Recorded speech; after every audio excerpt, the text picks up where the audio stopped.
Yeah, the cigar thing would have been fun.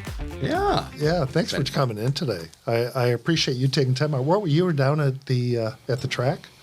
I was over at the track for a 500 festival kind of kickoff thing. They were doing a big fundraiser. So, Are you one of those people that get to drive around the pace car no, for the season? Oh, the drivers in town now?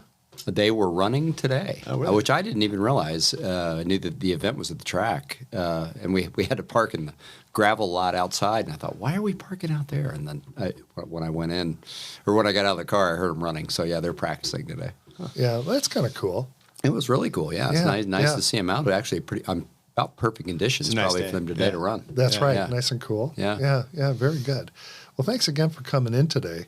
And Nick, why don't you take it from Thanks everyone for listening back in. Back in the office today, we got Mike Simmons, one of the founders of T2 Systems, which will kind of dive into what that's all about, as well as the Silo Auto Club and Conservatory. So pretty excited to talk to him, especially me, because I love cars, and Mike and I could probably talk cars forever. So Which is Do you why think I'm, your dad can keep up on which- that? yeah, Not sure. Chris can have a break. This is why I'm going to take the lead, so we don't get carried away with this thing, okay? How long have we known each other? I was thinking about that before you came in, and I remember back in the very early, not Tech Point, but ANITA, Yeah. Indiana Information Technology Association days. That's when I Yep. think we first met. Yeah, it's probably 20. It's probably been 25 years. I would guess. no, Probably at least. I don't think that's possible. I'm not that old, Mike. Oh so yeah, I don't think come that's on! possible. Don't give me that. And then, then we did some real estate deals together and did a few of them. We did Office Space, a few of them. And we've done the Silo, which is going to be fun to talk about. And this is Well, everything I learned about commercial real estate, I learned from you, Chris. So how's that for an intro? So Well, your knowledge is limited. It's limited. It's limited. do not take any test, okay? So what's new these days? I saw a posting on LinkedIn today that you've got a new job. It has worked out that way, yes. Kind of unintentionally. I'd taken an advisory position for a company based in Dallas, kind of my old world of parking technology, and I had done that been on that board for about a year, and it just has turned out the founder decided to take a little bit of a step out of the main role, and still going to be very involved in the business. But we needed someone to step in and run it, and that was not at all what the intention was when I went on the board. But I said I would be happy to step in and try to help for a while. And Now, wait a minute. I read an article in the Wall Street Journal about 6 months ago about in this COVID world when you're working from home, people sandbag by taking multiple jobs. Now, I know you've got a few other jobs, so I'm getting a little bit concerned here, Mike. you know the moonlighting. I think I have 4 50-hour-a-week jobs right now, so I'm not really sure. I don't know how the math adds up to that, but no, it's not really that bad. Few. Well, the other things I have are more board work and that kind of thing, so it's not full-time stuff at all. So Yeah, with that- one of them's kind of fun because you get to drive cars around. That is true. That is true. We started. I've got a few old cars, and so my wife and I moved downtown 5-6 years ago, and I was looking for a place to store a few, and you were actually good enough to help me to find a building that worked. The old Chef's Academy in downtown Indy, and we've kind of completely redone that, and so now it's car storage, car club, kind of event space.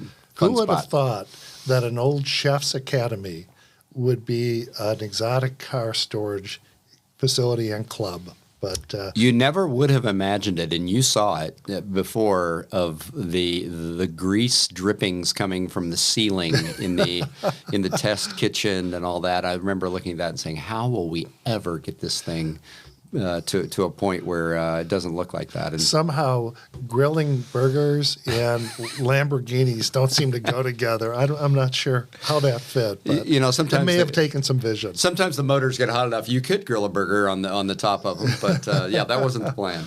Well, why don't we let's go back a little bit because with T2 Systems, you grew that company and then made an exit along the way, and you, like some other successful entrepreneurs in the state of Indiana, especially here in central Indiana, have been gracious enough and thoughtful enough to invest in other companies. So you're one of those people in particular that is seems to be doing it over and over, kind of the serial entrepreneur, if you will, but which kind of lends itself why you seem to have so many jobs these days. That's probably true. Yeah, I mean, I stand on the shoulders of those that have gone before, the Mark Hills and the David Beckers and, plenty of others who are just one cycle ahead of me and all that. And it's been great to learn from them. And I think most of us think who've had some level of success along the way that it's important to keep the local ecosystem going, the tech ecosystem. Right. And so we've invested angel investors in a number of companies locally, as well as some of the local VC folks that put money out into individual companies. So yeah, it's been fun, and it's gotten me involved in a number of companies here locally, and I've really enjoyed it. And I kind of feel like it's maybe responsibility is too strong a word, but I do think that it's important to keep this local tech community going, and to get the help that I got in the early days from Mark and Dave and Harold Apple, Yeah. and plenty of others that were good enough to help me. Yeah. It's interesting. You mentioned Mark and Dave Becker and Harold Apple, and it's because of them and people like yourself that really Indianapolis, or central Indiana in a way, and I hate to use this term because it seems like it gets overused, not only for Indianapolis, but maybe for other Midwestern cities.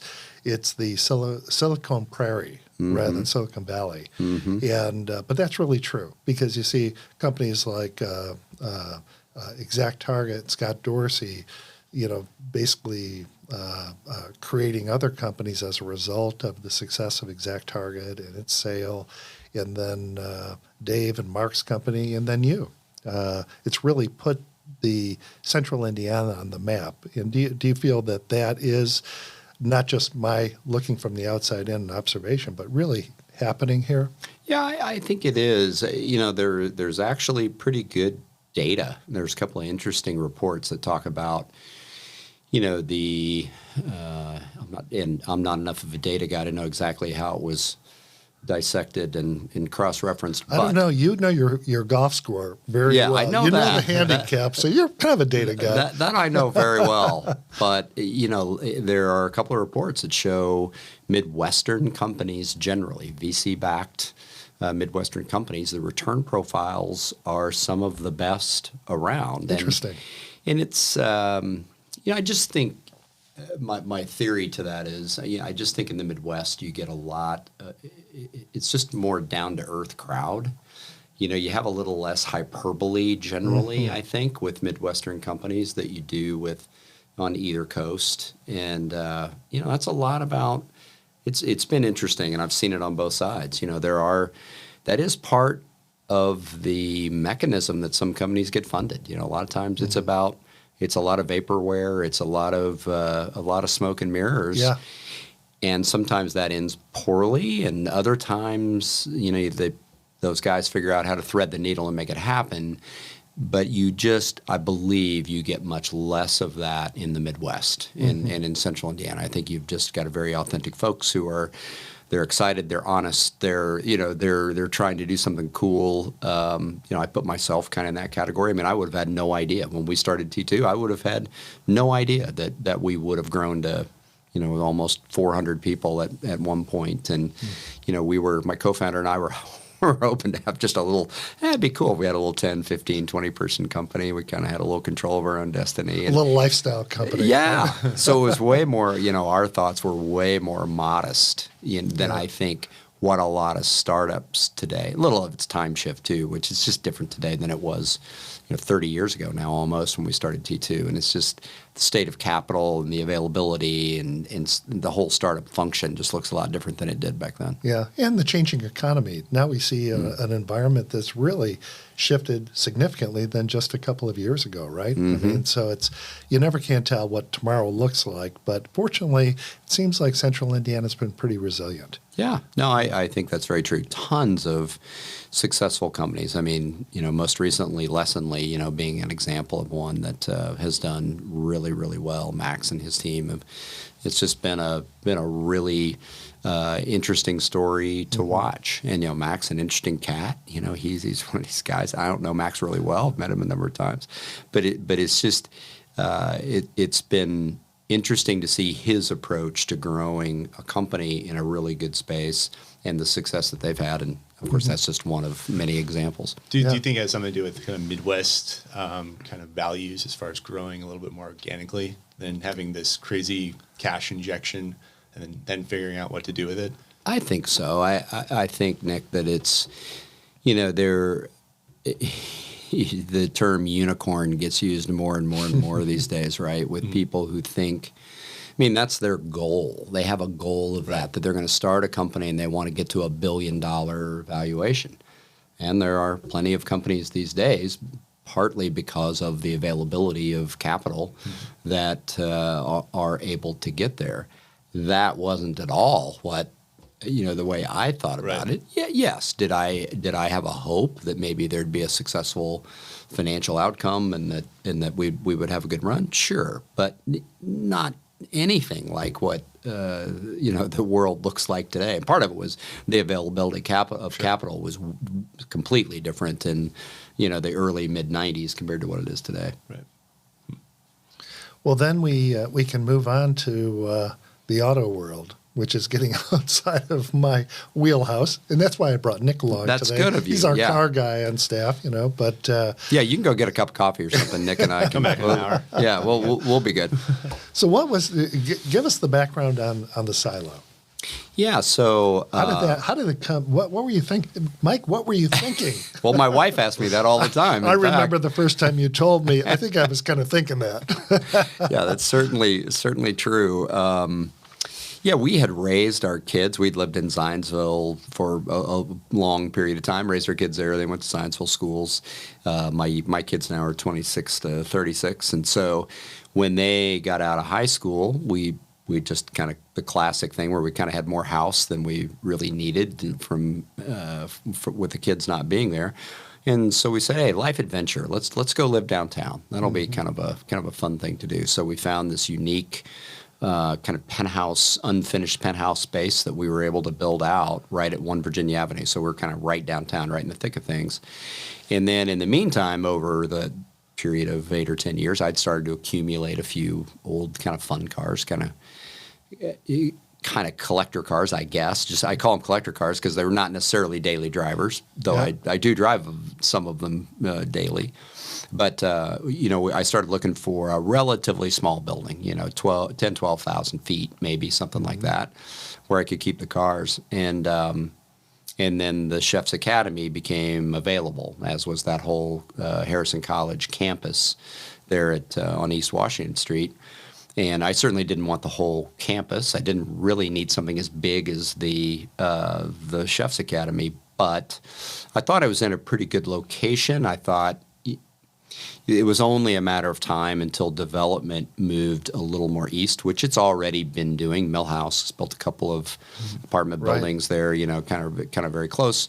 Just in the last day or two, the building across the street and the 2.5-acre parking lot just went up for sale. The jail's going to be redeveloped. The heliport's going to be redeveloped. And then you've got Angie's List campus on the other side and everything that's going on over there. So even 5 years ago, I thought, well, this seems like it would be, if I'm going to bite off a little bigger building and more property, this would seem like a pretty good place to do it. And after a lot of consultation with you, that's kind of where we ended up. And initially it was just a place to put my 15, 18 cars that I had. And then one thing led to another, and the next thing you know, we're in the car storage business and we're a club, and we've got our we've got our bar and our liquor license, and so kitchen Snowballed. Yeah. It's the curse of the Full entrepreneur. service. Yeah, right. I call it, right. It's like, oh, I can have this little thing, or oh, maybe we think about this bigger thing. So Well, you in spite of my early skepticism, I was really drinking the Kool-Aid after I got a feel for what you were doing. But did you test the market at all, Mike? And I know it was for yourself, or do you have friends that had cars and like, hey, just can't put them anywhere, and you're like, I think there might be something here. It was back in the napkin theory. Yeah. That has proven to be mostly true, which is you look at where we are at 644 East Washington, and you look at Lockerbie, and you look at Chatham Arch, and even kind of the south end of Meridian Kessler, kind of that whole area. You've got a lot of really nice real estate. I mean, Sure. older homes, right? For the most part, there's newer stuff too these days, but a lot of older 7-digit value properties with 2-car garage. That's a tiny 2-car garage, and half of that tiny 2-car garage is full of bikes and other stuff. And so that was a little bit of the theory. It was that for people who wanted to have a couple of fun cars, even if it's just a convertible, right? That they're not necessarily going to drive all the time. They probably just don't have the space for that. And so that was the thinking. I mean, even where we are, I could have a few more spaces in the condo where we're at, but it's not really very practical. I mean, to have kind of some of the older cars and all that and sitting around in there, they really want more environmentally controlled space and Sure. all. And so that's really proven to be true. And I would guess maybe a third of our customers, maybe half, are what you would call downtown. So call it a 5-6 mile radius maybe from where the club is. But we also have a number of folks from the north side that they do seasonal stuff. I mean, we have folks from the south side that there are the use cases of people who unfortunately the patriarch of the family dies. He's got a couple of cars. The family doesn't really want to sell the cars. They don't really have any place to put them. And so we've got a couple of those situations where they've brought the cars to us, and we try to do our best to take care of them. Sure. and although it's a working business model, admit it. How many cars do you have there yourself?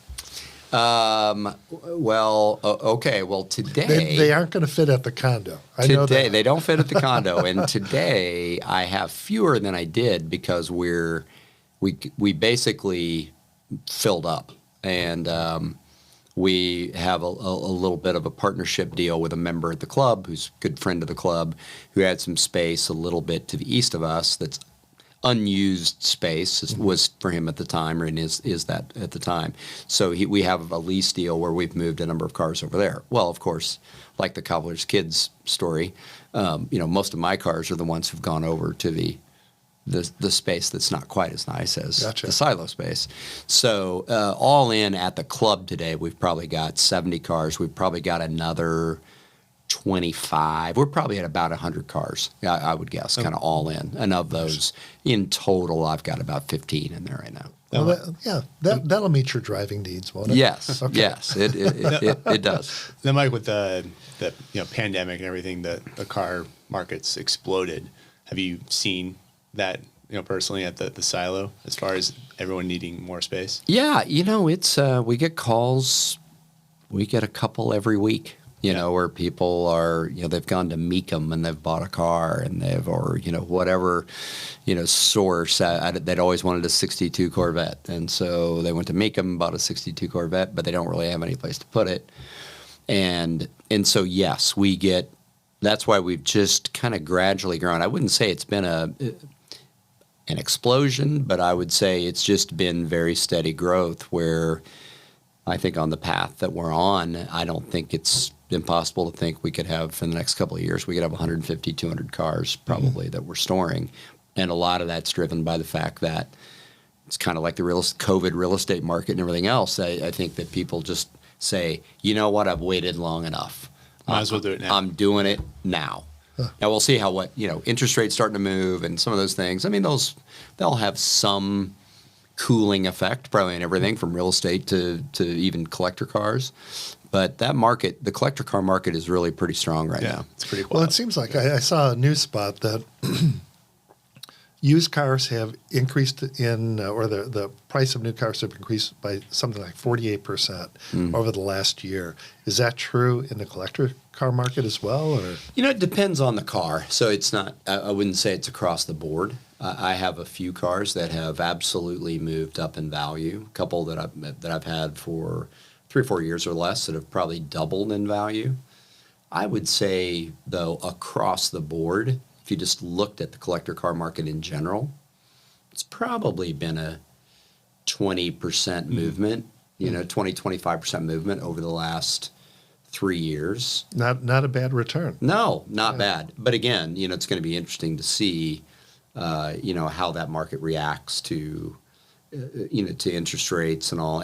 It's the collector car market tends to not be generally as sensitive to interest rates, but still, I mean, for people who have a little debt wherever it is, some variable debt, and that starts to go up, that can change their thinking a little bit on Sure. the fun things, that you buy outside. Oh yeah, no So doubt. what are a couple of the latest and greatest ones you've accumulated? Me personally, or that are at the club? Me. Let's go both. Okay, so for me personally, I have not bought much lately. I kind of went through a big spree a couple of years ago, and I bought a bunch, and finally said, okay, that's enough. 'Cause you got a lot, mostly BMWs, right? I've got a number of old BMWs, yeah. That I've kind of been a BMW guy. I mean, I grew up. My first car growing up was a '69 Camaro that my dad and I built, and I was kind of more into American muscle. And then I eventually got more into European road racing, and so I started kind of getting a little bit more involved with BMW. So I've had a number of M3s over the years, which I've really enjoyed. And so, yeah, that's been probably the core of it. The coolest one that I have, and I didn't buy it recently, but I haven't seen it for about 4 years, is I bought an '88 BMW M5 with the express intent to fully restore it. And it was a 230,000 mile California car, so very pretty rust free. Didn't have to worry about those issues. And I bought it, and I actually ended up driving it for about 3 or 4 years because it just was so much fun. And it didn't. There were things it needed, but it looked pretty good, really, overall. And then finally, I initiated the sequence 3 or 4 years ago now, whatever it's been. And it's been in Ray Corman's shop, Corman Auto Works in Greensboro, North Carolina, for the last 3 to 4 years. And that's one that I'm just going to kind of have a stupid amount of money in. But, for those who are familiar with the Singer 911s, it's, and I kind of hate to use that because it's kind of the easy comparison, but it's going to be kind of Singer-esque because it's not most people who know BMWs will look at it and go, that doesn't really look completely stock. Most people aren't really going to know. So it's going to be reimagined. Yes. Just like Singer kind of markets it. In fact, my license plate that I got for it is Imagine with an M. Oh, there you go. And so, yeah, so that's, we're kind of playing on that a little bit. But it's a car that I'm not planning on selling it. I didn't do it, to make money on it. It's a car that I plan to hold on to till I die and probably drive. It'll really be my primary driver. And so I'm really stoked about that. I pick it up, and there's a big BMW club event in Asheville, North Carolina that we're going to go to, and then there's a road rally kind of right after that. So it's going to be fun to break it in and kind of that North Georgia, South Carolina area where Those there's just roads. a ton of great roads, and we're really looking forward to it. So you're a guy that can pretty much drive any car you want to drive, and you're driving an '88 BMW. Yes. Okay.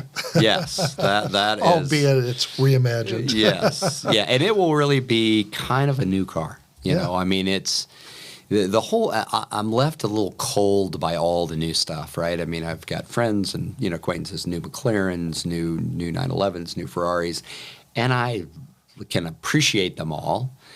I just don't really want any of them. I really just kind of enjoy the older stuff, but the great thing about this car is it's just going to be upgraded with rocking stereo and 3 blink signals and halogen or actually LED headlights and air conditioning that actually blows cold and kind of all those things, the modern conveniences. Working air conditioning. Yes, in a 45-year-old driving experience. Well, the cool thing about that is though you can actually use it. You have McLaren and Ferrari. You can't really use that unless you're on a track. So you can push this thing and wind it out and on public roads. Yeah, it's going to be a road car. I mean, that's really the way I built it. I didn't build it to. I will probably ultimately take it on the track, just for grins. See what happens. But it's not. It was not really built to be a track car. Sure. Well, what is the coolest car at the club right now? Oh gosh. There's some pretty cool ones, I know. Or top couple.